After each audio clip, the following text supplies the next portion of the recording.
Section 9, the daddy issue. But I think it's a lot of projection. You know, his father's homosexual. I think he's a homosexual. I think he jerked. Owen was the one trying to prove his father was a homosexual when he was betraying his mother. We found him doing some real sneaky, fruity stuff, but there's way, way, way, way more evidence that I'm actually a homosexual than Owen's father. That's kind of hilarious. But Owen's so homophobic that he was trying really hard to find evidence. A lot of circumstantial shit, though, and betrayal. The father and son loop. Owen's relationship cycle never changes. Admire, align, resent, attack.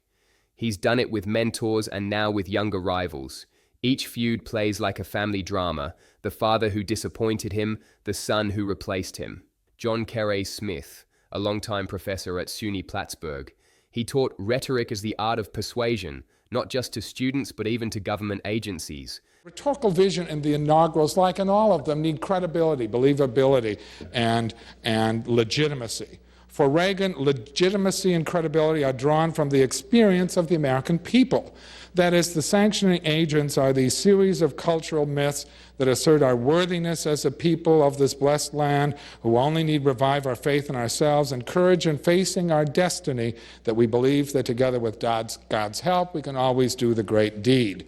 Quote, I believe we the Americans of today, he said. By all accounts, he was a flamboyant operatic personality, beloved by his colleagues and by the small-town arts community that surrounded him.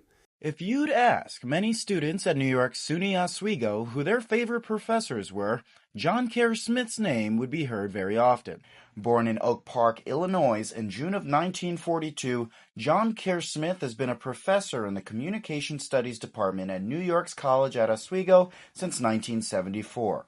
As a graduate of Northwestern, Smith enjoyed acting in various operas. Opera was something I was very interested in, both as an undergraduate at Northwestern. I did the WAMU show, which was the student variety show that the students wrote, edited, performed, and so on. In his early comedy days, Owen actually celebrated his father's eccentric feminine energy.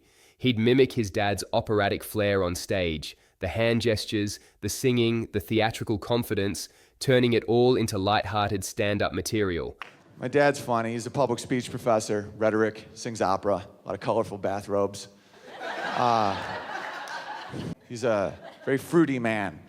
Like I didn't understand it when I was young, you know. He'd go into like Walmart or something and just be like, out of nowhere, just, I'm a little teapot, short and stout. Here is my handle. Here's the other handle. Oh my God, I'm a sugar bowl. There was a time when Owen celebrated his dad's humor, gentle, wordy, and full of puns. In fact, he even uploaded a wholesome little video called Jokes with My Dad, where the two of them traded one-liners and laughed together like old friends. But that version of Owen doesn't exist anymore. Well, I had lunch the other day with a friend of mine in the chemistry department, and I said, what happens to chemistry professors when they die? And he said, they bury them. No, that didn't come off. No, that was a good one. You think? Yeah. Without espresso, I get depresso. And I'd like to open up a bakery that featured gender roles. No.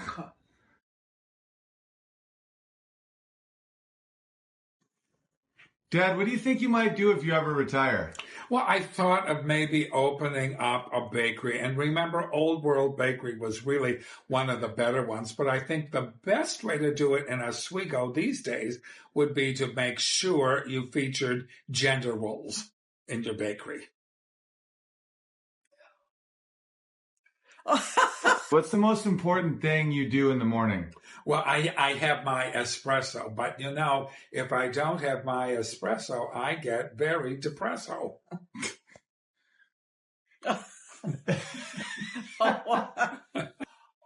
Nike's expression is just do it. But if Nike gets depressed, they say, don't it.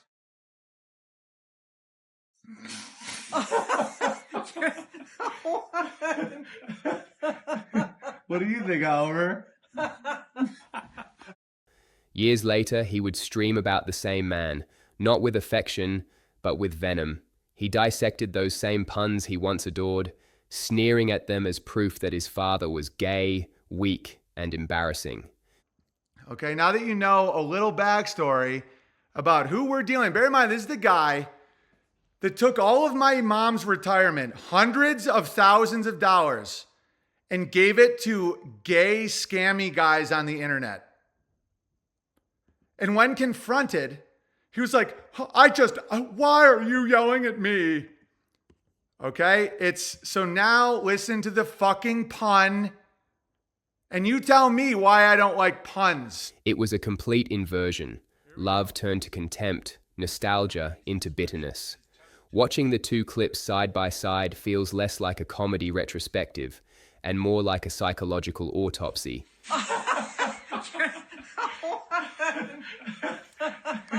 Even the dog's like, this gotta go. And let me tell you something, he was just hospitalized. He almost died. I thought he was gonna die. He had an appendicitis. He was like passed out. We all thought he was dead.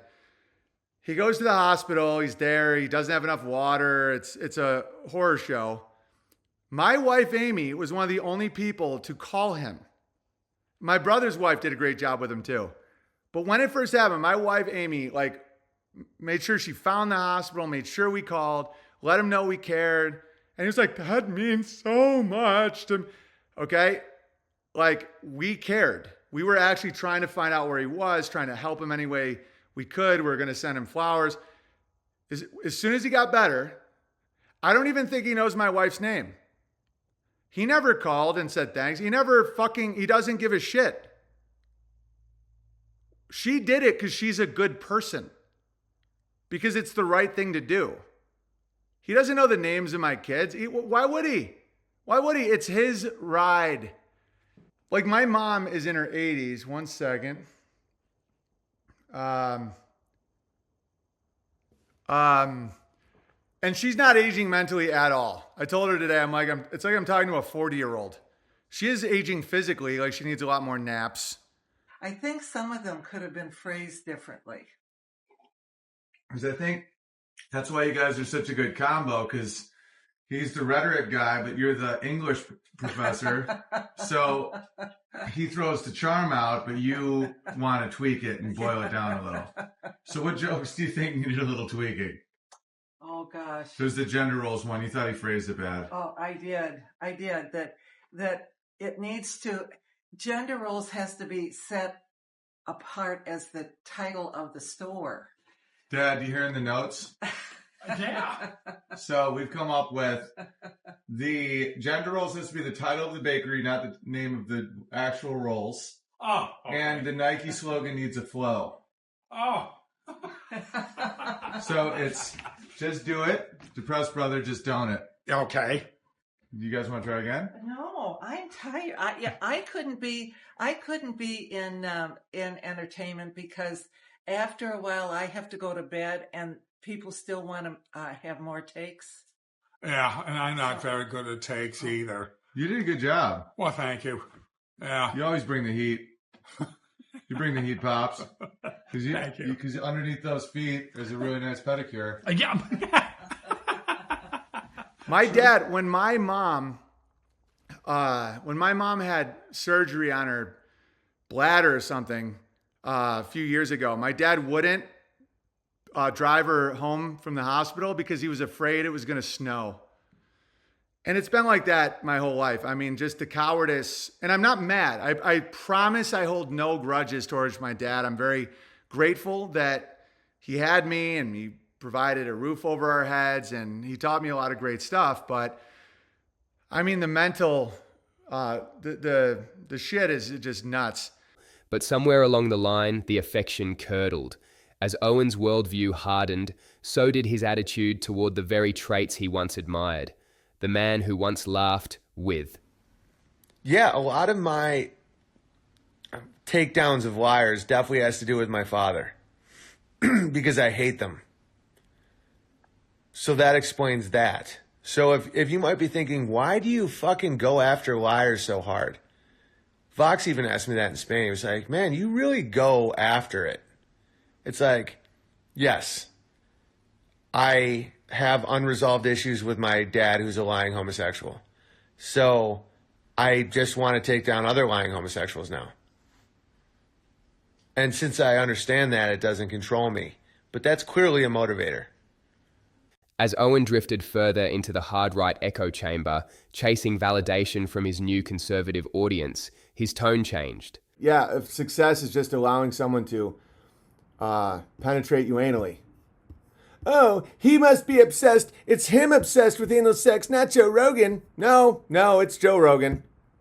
I make fun of it because it's so fucking disgusting and no one else has the balls to make fun of it. Like me mocking it has literally kept people from being homos. Because they never hear anyone mock it. All it is like, oh, it's so good. Don't judge. Tolerance. Oh. No, I'm like, that's gross. When people are like, enough talk with that, I'm like, let me guess.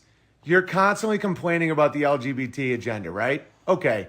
Well, that doesn't work at all. You want to know what does work? Talking about depends. You know, people are, I get it. My wife's the same way. She no more depends talk. I get it. But it's like, okay, then no more complaining about the LGBT agenda. I just know how to get it done. You combat that rhetoric with disgust. What had once been awkward comedy about family turned into full-blown resentment. He became increasingly homophobic, using his father as a symbolic punching bag to prove his new values. In one particularly cruel broadcast titled Sins of the Father, he publicly humiliated the man who had once cheered for him from the front row. On that stream, Owen accused his father of being a homosexual narcissist who had, in his words, extorted his mother's retirement money to fund relationships with other men, even claiming that his dad slept with his own godfather. What he called revelation looked more like revenge, a son rewriting his family history to fit the ideology he thought would finally make him a man. So yeah, for people that want to keep shaming me about my dad, like Alex Jones, oh, Owen has daddy issues. Yeah, I do, Alex. I do. But I've dealt with it as best as I can. My dad was a suicidal, homosexual narcissist that stole my mother's retirement. Yeah, I mean, I definitely have some daddy issues. My dad was terrible. As bad as I can imagine. And I mean that. Everyone he touched basically got soul cancer. I clawed my fucking way out of it with the help of God, love, will, comedy, community, you people being here. Just everybody being like, oh, Owen's lost his mind. And just having one fucking bear be like, he's a good man. 1 in 100 can help me. You people were part of this. My dad fucked my godfather. My dad gave hundreds of thousands of dollars to male prostitutes. My dad threatened to kill himself my whole childhood. We survived. Not only are we surviving, we're fucking thriving. Mock the devil. My son will never have to go through that. And me and Amy have talked about that. It's like, as fucked up as this world can be, our kids won't have to be in that shit.